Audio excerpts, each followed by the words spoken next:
नमस्कार। आज की ये खबर सहारा इंडिया से जुड़ी हुई। सहारा इंडिया एक ऐसी कंपनी, एक ऐसी क्रेडिट कोऑपरेटिव सोसाइटी, ऐसी सोसाइटी जिसमें बड़ा लेन-देन हुआ। बड़ा लेन-देन का मतलब कि भारत की एक उभरती हुई ऐसा लेन-देन करने वाली, बैंकों की तरह लेन-देन करने वाली सबसे बड़ी कंपनी बनती जा रही थी।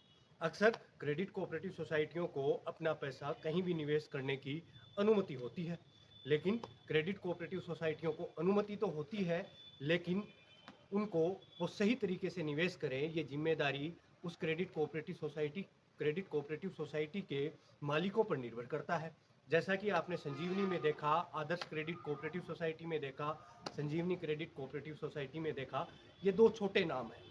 लेकिन हम बात करें सहारा इंडिया कंपनी की, तो सहारा इंडिया क्रेडिट कोऑपरेटिव सोसाइटी एक इतना बड़ा नाम हुआ भारत का, जिसमें शायद हर भारत के हर दूसरे व्यक्ति ने कुछ ना कुछ निवेश किया। भारत के हर निवेशक के साथ ठगी हुई। भारत के हर निवेशक के साथ ऐसी ठगी हुई जिसकी जवाबदेही किसी के पास न थी। सहारा इंडिया के प्रमुख सुब्रत रॉय ने सारा का सारा पैसा रियल इस्टेट में इन्वेस्ट किया और बिना सोचे समझे इतना पैसा इन्वेस्ट कर दिया कि उसके रिटर्न का कोई भरोसा नहीं रहा। जब रिटर्न का कोई भरोसा नहीं रहा तो सरकार की नज़रों में आए और सरकार से लड़ पड़े। अब सरकार, आप जानते ही हैं कि सरकार के पास जो चीज़ चली जाती है वो एक ठंडे बस्ते में चली जाती है। वो कहते हैं कि भगवान के घर देर है अंधेर नहीं। एक न एक दिन ये पूरा भांडाफोड़ खुलना ही था। अब पिछले समय में हमने कुछ वीडियोज़ किए जिसमें हमने आपको बताया कि सहारा इंडिया का पैसा सरकार कब लौटाने वाली है। मैं वापस सरकार की तरफ चलता हूँ। सरकार वो पैसा कब लौटाने वाली है? उस टाइम पे सरकार ने कुछ लिमिटेशंस लगाई थी। सहकारिता विभाग के अंडर ये कंपनियां रजिस्टर्ड थी। सहारा इंडिया कंपनी की बहुत सारी क्रेडिट कोऑपरेटिव सोसाइटियां थी और वो सहकारिता विभाग के अंडर में रजिस्टर्ड थी।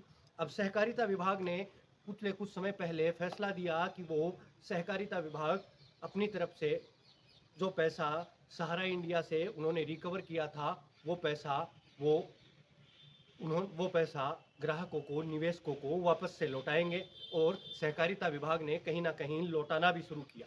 अब लौटाना उन्होंने शुरू किया, 10,000 20,000 की कीमत उन्होंने अपने निवेशकों को अदा की। लेकिन अब बारी है, यदि आपने निवेश किए हैं 50,000 के आसपास के अमाउंट, तो आपका पैसा भी आपको मिल सकता है।